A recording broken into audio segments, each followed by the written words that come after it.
Jesus died on the cross for me. He took away my sins. I can be with Him eternally. Oh, anong ibig sabihin? Diba nung ano siya, nung nilika, nung ano siya, ano pa lang siya, nung namatay yung Panginoon, and sinave naman daw niya yung naman ng Panginoon siya. Sino? Kunyari, ikaw. Kunyari si tita. Oh, Tapos, ano yung sins? Ano yung Tagalog ng sins? kasalanan. Tapos, nung tinanggal na yung kasalanan niya, yung internal, ano yung internal? Mahabang buhay.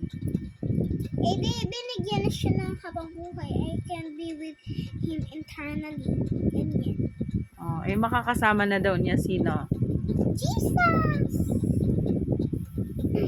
Oh, tapos?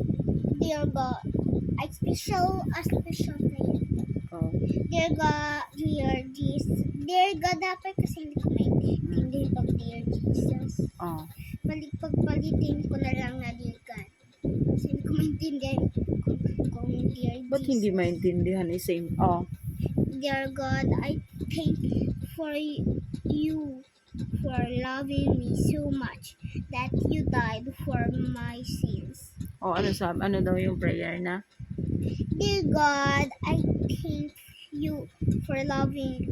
Diba nung nag-pray siya, sabi niya, Dear God, I thank for you for loving me so much that you died for my sins.